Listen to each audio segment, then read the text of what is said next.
Hello everyone, welcome to my channel. This is Priya Bhargav. Today we are going to do causes of aggressive behavior. Causes of aggressive behavior is a subsection of Unit 4, Aggression and Violence. Unit 4 is from Block 2, MPC 004, Advanced Social Psychology. Before we start this section I would like to tell you कि जितने भी videos इस chapter के होंगे उनके सबके link मैं description section में डाल देती हूँ सो दैट इस चैप्टर से रिलेटेड जितने भी वीडियोस हैं वो आपको इजीली मिल सके. रिगार्डिंग दिस वीडियो इसमें हम causes of aggressive behaviour he cover करने वाले हैं. बिफोर आई स्टार्ट इसमें मैं थोड़ा सा आपको आइडिया दे दूँ कि इन्होंने किस तरह से बताया है. जैसे 4.4.1 है, ये पहला कॉज बताया है, न्यूरो फिजियोलॉजिक पर्सपेक्टिव. दूसरा बायोलॉजिकल कॉजेज बताया हुआ है और इसमें अगर आप पॉइंट देकर देखिए 4.4.2.1 यानी कि ये इसका सबसेक्शन होगा. दैट इज़ वाई 2 के बाद 1 आ गया है. सो सेकंड अगर बायोलॉजिकल कॉजेज है तो इसके सबसेक्शन में इन्होंने ब्रेन डिसफंक्शन, टेस्टोस्टेरोन देखिए 4.4.2.2 इस तरह से आ रहा है एंड देन 4.4.2 वैसे ही है ऊपर और 0.3 आ गया है तो ये सेरोटोनिन ये थर्ड हो गया. देन बर्थ कॉम्प्लिकेशन फोर्थ हो गया. इस तरह से फिफ्थ ये न्यूट्रिशनल डेफिशिएंसी है. ये यहाँ पे इन्होंने पॉइंटिंग में गड़बड़ कर दी है, अदरवाइज यहाँ पे जब इन्होंने बताया है देखिए nutritional deficiency and birth complication को 4 दिया है, न्यूट्रिशनल डेफिशिएंसी को 5th दिया है. तो इस तरह से ये 5 पॉइंट्स बायोलॉजिकल सेक्शन में आ गए. देन थर्ड कैटेगरी 4.4.3 आ गई है जो एनवायरनमेंट एंड जीन्स के ऊपर है. फिर fourth category parental rearing style आ गई. Fifth parent child interaction pattern आ गया. 6th parent influence on children's emotions and attitude आ गया. Then difficulties with friends and at school. फिर 8th आ गया है प्रीडिस्पोजिंग चाइल्ड कैरेक्टरिस्टिक्स एंड उसके बाद 9th आ गया है एनवायरमेंटल स्ट्रेसर. एनवायरमेंटल स्ट्रेसर के फिर 3 सबसेक्शंस दिए हैं, टेम्परेचर, क्राउडिंग, नॉइज. तो ये सारी चीज़ें आज हम कवर करने वाले हैं और समझने वाले हैं कैसे ये एग्रेशन पे असर डालती है, एग्रेशन क्यों होता है, इससे कैसे रिलेटेड है एग्रेशन. सो फर्स्ट है न्यूरो फिजियोलॉजिक पर्सपेक्टिव. जैसे कि नाम से पता चल रहा है न्यूरो वर्ड आता है यानी ब्रेन से रिलेटेड पक्का है. फिजियोलॉजिक मतलब बॉडी में जो फंक्शनिंग हो रही है उससे रिलेटेड है. तो इनका कहना ये है कि ये जो थ्योरी है इसके बेसिस पे न्यूरो फिजियोलॉजिक पर्सपेक्टिव ये कहता है कि ब्रेन का, हार्मोन का, न्यूरोट्रांसमीटर का असर पड़ता है एग्रेसिव बिहेवियर में. तो ये कहते हैं कि जो बायोलॉजिकल जो फोर्सेस होते हैं ये ज़्यादा असर डालते हैं एग्रेशन में as compare to environmental factors. जबकि हम रियल लाइफ में क्या सोचते हैं कि किसी को एग्रेशन है because of environmental factors, but ये थ्योरी कहती है कि बायोलॉजिकल फोर्सेस ज़्यादा रिस्पॉन्सिबल होते हैं as compare to environmental ones. तो ये जो एग्रेशन है ये इननेट है, मतलब बाय बर्थ है, ये लर्न की हुई चीज़ नहीं होती इस पर्सपेक्टिव के अकॉर्डिंगली. नेक्स्ट पर्सपेक्टिव है बायोलॉजिकल कॉजेज. बायोलॉजिकल कॉजेज के सब टाइप्स हैं जिसके बारे में इन्होंने डिटेल बताया. बायोलॉजिकल कॉजेज में आपको डिफाइन करना पड़ेगा brain dysfunction, testosterone, serotonin, birth complications and nutrition deficiency. So 1 by 1 we are taking. Brain dysfunction पहला लेंगे. ब्रेन डिसफंक्शन में ये कह रहे हैं कि जो क्रिमिनल्स होते हैं, एग्रेसिव क्रिमिनल्स होते हैं, उनके अंदर देखा गया है कि उनकी ब्रेन फंक्शनिंग बहुत पुअर होती है. कुछ एविडेंसेस भी मिले हैं कुछ टेस्ट के द्वारा, न्यूरो फिजियोलॉजिकल टेस्ट जब किए हैं तो उससे हमें पता चला है कि पुअर फंक्शनिंग जब फ्रंटल एंड टेम्पोरल रीजन जो होता है ब्रेन का यानी आगे का और साइड का जो रीजन होता है अपने स्कल का, वहाँ पे तो फ्रंटल और टेम्पोरल रीजन जो होता है ब्रेन का उसकी फंक्शनिंग पुअर होती है, जिसकी वजह से वायलेंट ऑफेंडर्स हमें पता चलते हैं. ये हमें ईईजी स्टडीज से भी पता चला है. ईईजी जो एबनॉर्मेलिटीज़ हैं वो दिखाई दी है एग्रेसिव प्रिजनर्स के अंदर. फर्दर जो इसमें क्या पता चला है, ईईजी में ये पता चला है कि जो बहुत ज़्यादा स्लो ईईजी वेव्स दिखाई देती हैं जब ऐसा करते हैं. थर्ड तरीका क्या है जिससे हमें पता चला, देखिए फर्स्ट कैसे पता चला, न्यूरो फिजियोलॉजिकल टेस्ट से पता चला.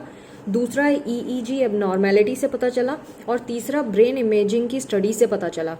तो ये जो एग्रेसिव प्रिजनर्स होते हैं, इनमें जब देखा तो पता चला कि इनका प्री फ्रंटल रीजन जो होता है ब्रेन का, उसमें ग्लूकोज का मेटाबॉलिज्म बहुत रिड्यूस्ड है, बहुत कम होता है। मेटाबॉलिज्म मतलब ग्लूकोज का एब्जॉर्प्शन बहुत कम होता है। तो जब ये कम होता है, इस वजह से वो इंसान एग्रेसिव बिहेवियर शो करता है। नॉर्मल इंसानों के कंपैरिजन में ये चीज़ पता चली है। तो इन्होंने ये बताया है कि जो एंटी सोशल पर्सनैलिटी डिसऑर्डर के लोग होते हैं वो 11% रिडक्शन बताते हैं प्री फ्रंटल ग्रे मैटर में। मतलब जो दिमाग, जो अपना ब्रेन है, ब्रेन में प्री फ्रंटल ग्रे मैटर जो है उसका वॉल्यूम बहुत कम होता है उन लोगों में जो एंटी सोशल पर्सनैलिटी रखते हैं, नॉर्मल लोगों के कंपैरिजन में। जो ब्रेन डिसफंक्शन का रीज़न यही बताया हुआ है। प्री फ्रंटल रीजन जो ब्रेन का होता है वो कंट्रोल करता है हमारे इमोशंस को और रेगुलेट भी करता है हमारे इमोशनल रिएक्शंस को। और जो जनरेट होते हैं कहाँ पे, लिम्बिक ब्रेन रीजन में। लिम्बिक ब्रेन स्ट्रक्चर कौन सा, एमिगडाला। ये हमने पहले भी पढ़ा है, इसके बारे में मैंने बताया था 001 कोड वाले सब्जेक्ट में। एमिगडाला, ये पूरा अपने दिमाग का स्ट्रक्चर के बारे में मैंने बात की थी, ब्रेन का कैसे स्ट्रक्चर होता है, ये उसी से रिलेटेड है। तो जो लिम्बिक ब्रेन का स्ट्रक्चर होता है एमिगडाला, वो हमारे इमोशनल रिएक्शंस को कंट्रोल करता है। तो इस एरिए में ये हमारे इमोशंस कंट्रोल करता है, और यहीं पे प्री फ्रंटल रीजन में ये चीज़ होती है। तो जब यहाँ पे एनर्जी प्रॉपर नहीं मिलती, लो मेटाबॉलिज्म दिखाई देता है, इसका मतलब ये फंक्शन बहुत स्लो करता है और ये इमोशंस को कंट्रोल नहीं कर पाता। तो दैट इज़ वाई जो एग्रेसिव लोग होते हैं उनमें ये चीज़ें देखने के लिए मिलती है, इम्पल्सिव बिहेवियर और एग्रेशन, ये सब। नाउ कमिंग टू टेस्टोस्टेरोन, जो बायोलॉजिकल जो पार्ट था, बायोलॉजिकल रीजंस जो इन्होंने बताया, बायोलॉजिकल डिसफंक्शन की बात की है, बायोलॉजिकल कॉजेज़ का ये सेकंड हम टेस्टोस्टेरोन कर रहे हैं। टेस्टोस्टेरोन में ये कहा गया है कि जो वायलेंट ऑफेंडर्स होते हैं, जो मतलब बहुत ज़्यादा मारपीट करने वाले लोग होते हैं, उनमें बहुत ज़्यादा हाई लेवल दिखाई देता है टेस्टोस्टेरोन का, जो कंट्रोल करता है इस चीज़ को, एग्रेशन को। तो टेस्टोस्टेरोन ज़्यादा होने की वजह से इंसान को ज़्यादा गुस्सा आता है। फीमेल क्रिमिनल्स की बात करें तो जब इनका मेंस्ट्रुअल फेज चल रहा होता है तो उस टाइम पे प्रोजेस्टेरॉन नाम का एक हार्मोन होता है जिसका कंटेंट बहुत कम होता है। तो जब प्रोजेस्टेरॉन का कंटेंट कम होता है मेंस्ट्रुअल फेज के टाइम पे, इस वजह से वो सबसे ज़्यादा उस टाइम पे क्राइम करती हैं, फीमेल क्रिमिनल्स।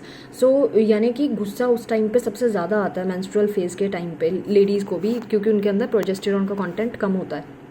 ये जो एग्रेशन है ये कम देखा गया है ओव्यूलेशन के पीरियड में, जब एस्ट्रोजन एंड प्रोजेस्टेरॉन का लेवल हाई होता है। यानी हमने दोनों तरीके से टेस्ट किया है, तो दोनों तरीके से टेस्ट करने से ये कंफर्म होता है कि प्रोजेस्टेरॉन एक बहुत इंपॉर्टेंट रोल प्ले करता है। प्रोजेस्टेरॉन कम होगा तो गुस्सा ज़्यादा आएगा, प्रोजेस्टेरॉन ज़्यादा होगा तो गुस्सा नहीं आएगा या कम आएगा, रिड्यूस्ड रहेगा। जो वेट लिफ्टर्स होते हैं वो एनाबॉलिक स्टीरॉइड्स कंज्यूम करते हैं सो दैट वो हॉस्टाइल एंड एग्रेसिव बने रहे, क्योंकि वेट लिफ्टिंग के टाइम पे जितना ज़्यादा एग्रेशन होगा उनके अंदर उतना ही ज़्यादा वो अच्छा परफॉर्म करेंगे। जो नॉर्मल मैन है, अगर उसके अंदर आपने टेस्टोस्टेरोन दे दिया उनको, तो वो बहुत इरिटेबल और हॉस्टाइल हो जाएंगे। Now coming to biological causes में थर्ड रीज़न सेरोटोनिन के बारे में बताया। जो एनिमल और ह्यूमन्स होते हैं वो जब सेरोटोनिन का अगर लो लेवल है तो ज़्यादा एग्रेशन शो करते हैं। सेरोटोनिन एक हैप्पीनेस हार्मोन माना जाता है, यानी अगर सेरोटोनिन हमारी बॉडी में ज़्यादा है तो हम हैप्पी फील करते हैं, अगर सेरोटोनिन कम है तो हम सैड फील करते हैं। तो ये इन्होंने स्टडी से भी बताया हुआ है। तो इन्होंने ये कहा है ब्रेन केमिस्ट्री और एग्रेशन दोनों आपस में रिलेटेड है। एनवायरनमेंट भी रोल प्ले करता है न्यूरोकेमिस्ट्री में, कि किस तरह के हमारे अंदर दिमाग में काम चलेंगे। सोशल डोमिनेंस जो है वो भी इन्फ्लुएंस करती है सेरोटोनिन लेवल का मंकीज़ में। अल्कोहल कंजम्पशन भी एक सिग्निफिकेंट रोल प्ले करता है इस चीज़ में। नाउ बर्थ कॉम्प्लिकेशन की बात करें, ये फोर्थ कॉज होगा बायोलॉजिकल कॉजेज़ में। बर्थ कॉम्प्लिकेशन में बताया है कि जब बिहेवियर जो होता है, एग्रेसिव बिहेवियर जो होता है, वो चाइल्डहुड में देखा जाता है और क्रिमिनल एक्टिविटी भी एडल्ट्स में देखी जाती है अगर बर्थ कॉम्प्लिकेशंस हो। बर्थ कॉम्प्लिकेशन अकेला इससे लिंक नहीं कर सकते हम एग्रेशन और वायलेंस से। ऐसा भी होता है कि जब एनवायरनमेंट भी उसी को फेवर करे, मतलब एग्रेशन को फेवर करे। बेकार बुरा एनवायरनमेंट हो तो जिसके बर्थ कॉम्प्लिकेशंस रहे हैं तो वो ज़्यादा एंटी सोशल बिहेवियर शो करेगा, साइकोसोशल रिस्क फैक्टर्स उसके बढ़ जाते हैं अगर वो डिसएडवांटेज्ड फैमिली एनवायरनमेंट उसको मिले या पुअर पेरेंटिंग मिले। एक और स्पेसिफिक बर्थ कॉम्प्लिकेशन जिसे फोर्सेप्ट डिलीवरी कहते हैं, अगर वो होती है तो भी नर्वस सिस्टम डैमेज होने का खतरा होता है जो ब्रेन फंक्शंस को इम्पेयर कर देता है और उसकी वजह से भी एग्रेशन होता है। नेक्स्ट फिफ्थ जो बायोलॉजिकल कॉज बताया है वो बताया न्यूट्रिशनल डेफिशिएंसी। किस चीज़ की न्यूट्रिशनल डेफिशिएंसी? न्यूट्रिशनल डेफिशिएंसी में आता है प्रोटीन की कमी होना, आयरन, जिंक इनकी कमी होना, या कोलेस्ट्रॉल, हाइपोग्लाइसीमिया हो जाना, या फूड एडिटिव का होना। ये ऐसी चीज़ें हैं जो खाने में हो या खाने में ना हो तो ये दिक्कत करती हैं। खाने में क्या होना ज़रूरी है? प्रोटीन, आयरन, जिंक, और खाने में क्या नहीं होना चाहिए? फूड एडिटिव्स नहीं होना चाहिए। कोलेस्ट्रॉल, हाइपोग्लाइसीमिया, ये दो और कंडीशन है जिस पे ध्यान देना ज़रूरी है। अगर इनका कंटेंट ठीक नहीं है तो ये एग्रेशन कॉज करती है। कैसे करती हैं? मेल ऑफस्प्रिंग्स जब फीमेल प्रेग्नेंट होती है तो जो अगर उनको इन्होंने एक सेकेंड वर्ल्ड वॉर की कहानी बताई है। सेकेंड वर्ल्ड वॉर के टाइम पे जो जर्मन लोगों ने हॉलैंड में खाना भेजना बंद कर दिया था, ढंग से स्टारवेशन हो रही थी, लोगों को खाना नहीं भेजा जा रहा था। सेकेंड वर्ल्ड वॉर के टाइम पे बहुत ज़्यादा लिमिटेशंस थी। तो इन्होंने देखा कि 2.5 टाइम्स ज़्यादा anti social personality disorder adults में दिखाई दिए ड्यू टू स्टारवेशन। तो बहुत सारी स्टडीज़ ये बताती हैं कि जब आयरन की डेफिशिएंसी हो जाती है तो ये एग्रेसिव बिहेवियर से एसोसिएटेड होता है, कंडक्ट डिसऑर्डर से एसोसिएटेड होता है। जिंक डेफिशिएंसी की वजह से भी ये एग्रेसिव बिहेवियर देखे गए हैं, एनिमल्स में भी और ह्यूमंस में भी। और अर्ली माल न्यूट्रिशन जो होता है वो निगेटिवली इम्पैक्ट करता है ब्रेन ग्रोथ और डेवलपमेंट। दैट इज़ वाई जो एंटी सोशल बिहेवियर है इस वजह से कमी नज़र आती है। Now coming to third factor, मतलब अभी हमने ये जो जितने भी कॉजेज है उसमें न्यूरो फिजियोलॉजिक पर्सपेक्टिव देखा, देन बायोलॉजिकल कॉजेज के सबसेक्शंस देखे। अब हम थर्ड में जा रहे हैं। थर्ड कैटेगरी है एनवायरनमेंट एंड जीन्स। तो इन्होंने बताया है कि जो जीन्स की, जैसे मैंने बताया था मोनोजाइगोटिक एंड डाइजाइगोटिक ट्विंस के बारे में मैंने बात की हुई है। तो इन्होंने बताया है कि जो ट्विंस है उसमें डिलिक्वेंसी 87% देखने के लिए मिलती है मोनोजाइगोटिक में एंड 72% डाइजाइगोटिक में। डिलिक्वेंसी मतलब एंटी सोशल बिहेवियर, बुरा बर्ताव देखने के लिए मिलता है। सो इन्होंने बताया कि जेनेटिकली भी वनरेबल होते हैं चिल्ड्रन इस तरह के बिहेवियर के लिए।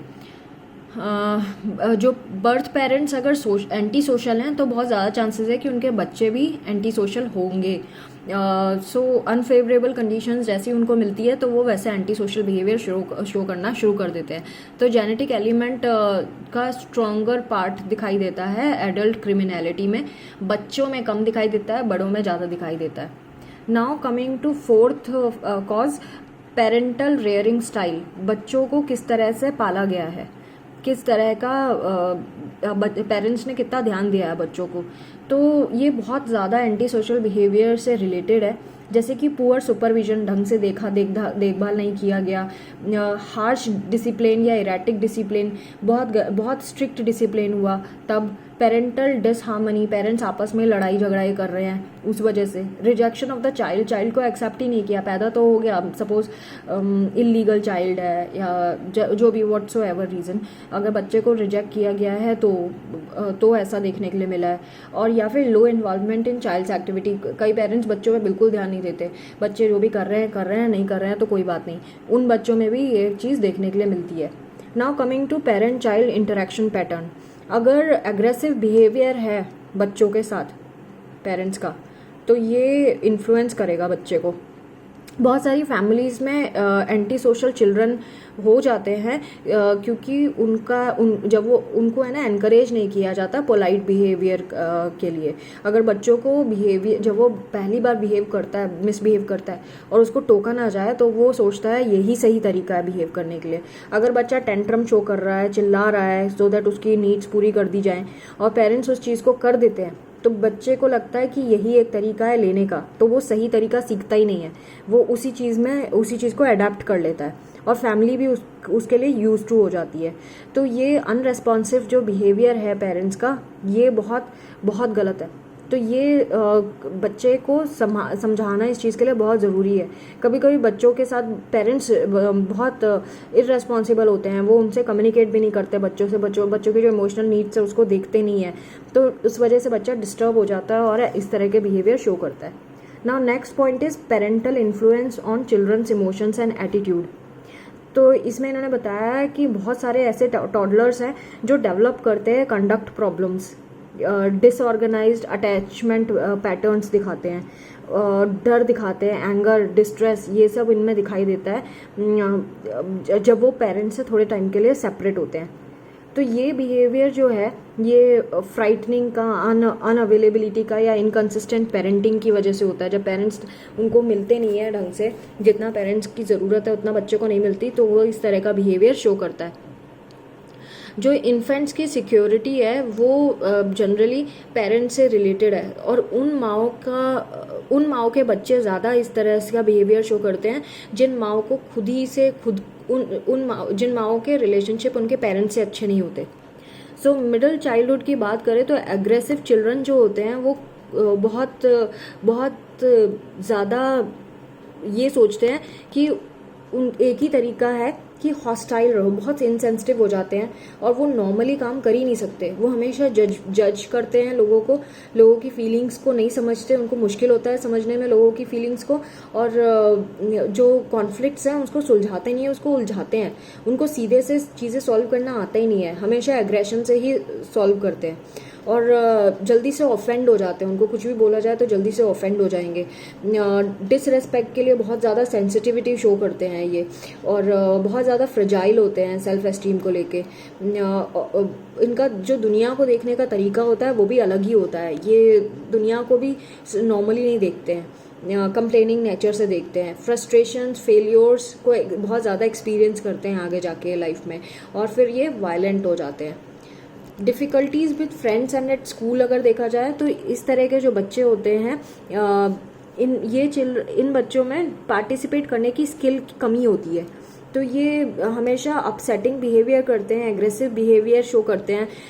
जो इनके ग्रुप के लोग हैं, पीयर रिजेक्शंस बहुत देखने के लिए मिलते हैं, इनको कोई बच्चा पसंद नहीं करता, ये दूर दूर रहते हैं। तो जब इनको रिजेक्शंस मिलते हैं अपने साथ के बच्चों से, तो वो उन बच्चों के साथ घुलते मिलते हैं जो एंटी सोशल होते हैं।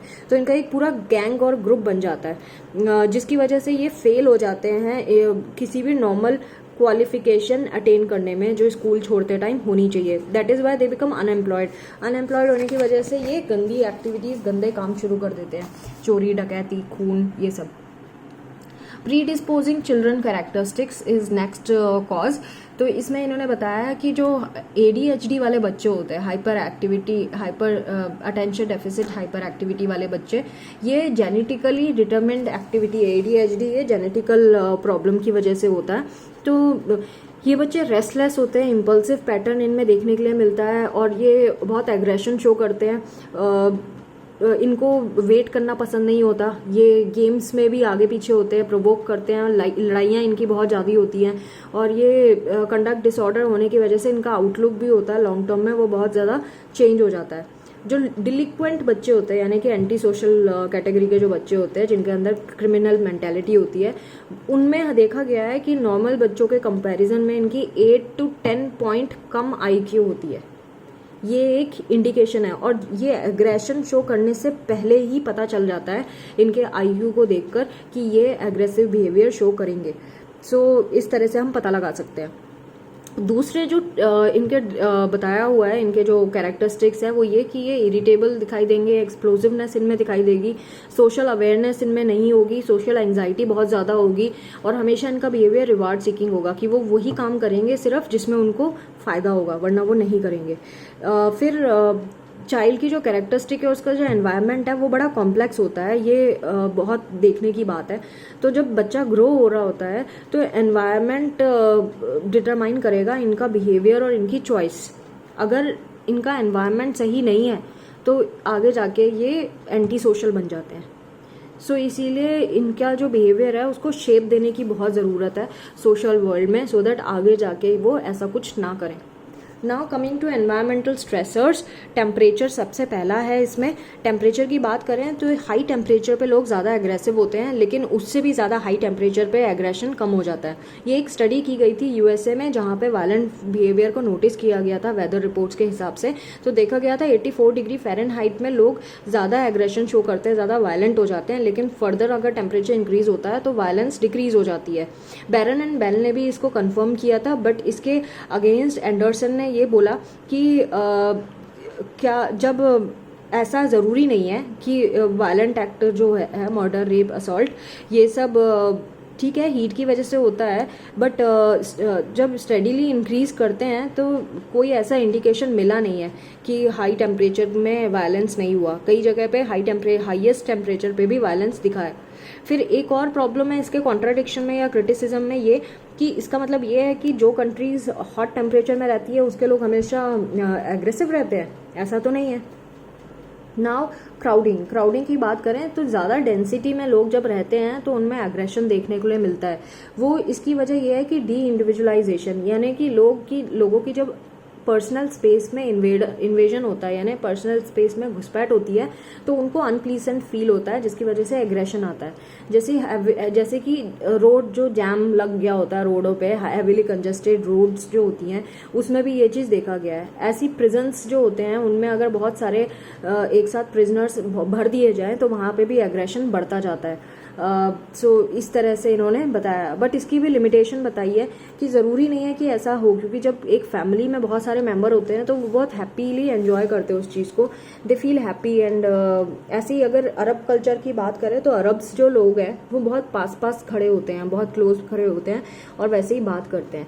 तो यानी कि देयर इज़ नो गारंटी कि ये जो टेम्परेचर और क्राउड की बात की है ये हमेशा इसी तरह से होता है। क्या ये इसका मतलब ये है कि ये एग्रेशन अराउज करता है? ये डिपेंड करता है और भी फैक्टर्स के ऊपर। कभी कभी क्राउड अपलिफ्टिंग भी होती है, फन होती है, एक्साइटिंग होती है। Now coming to last cause, noise, जो एनवायरमेंटल स्ट्रेसर का एक सब सेक्शन है। नॉइज में ये बोल रहे हैं कि अनवांटेड अगर नॉइज हो तो वो नेगेटिव इफेक्ट होते हैं उसके, ये एग्रेशन भी कॉज करती है जब लाउड हो बहुत और अनप्रिडिक्टेबल हो। ग्लास और जो सिंगर हैं उन्होंने एक एक्सपेरिमेंट कंडक्ट किया था जिसमें पार्टिसिपेंट्स को बोला कि आपको मैथमेटिक्स करना है और उनको उसके बाद उसकी प्रूफ रीडिंग भी करनी है। तो जब उनको मैथमेटिक्स करने अलग अलग चैम्बर में बिठा दिया गया और उनको मैथमेटिक्स के सवाल दिए गए जहाँ पे नॉइजेस डाली गई, कहीं पे कुछ चैम्बर्स में कोई नॉइज नहीं थी, कुछ में कंसिस्टेंट नॉइज थी, कुछ में रुक रुक के नॉइज आ रही थी, कुछ में रैंडम नॉइज थी और कुछ में अनकंट्रोल्ड नॉइज थी, कभी ज़्यादा कभी कम, इस तरह से डिफरेंट तरीके से नॉइजेस दे के उनसे मैथ्स का टास्क कराया गया। और मैथ्स का टास्क कराने के बाद बिल्कुल साइलेंस में उनको प्रूफ रीडिंग कराई गई। तो कंक्लूजन क्या निकला? कंक्लूजन ये निकला कि फर्स्ट टास्क जिन्होंने नॉइज में काम किया था उन्होंने बहुत ज़्यादा मिस्टेक की है सेकंड टास्क में, मतलब प्रूफ रीडिंग में बहुत ज़्यादा मिस्टेक की है। और मोस्ट मिस्टेक्स तब हुई हैं जब नॉइज बहुत लाउड थी, रैंडम थी और कोई कंट्रोल नहीं था उस पर, नॉइज पे। तो friends, this was all about causes of aggressive behavior. I hope my videos are useful to you. Do not forget to subscribe, like, share my videos and do comment below the video so that मुझ में energy बरकरार रहे आगे की videos बनाने के लिए। आपके मैसेजेस आते हैं तो वो मेरे लिए मोटिवेशन का काम करते हैं। Thanks for watching, take care, bye bye.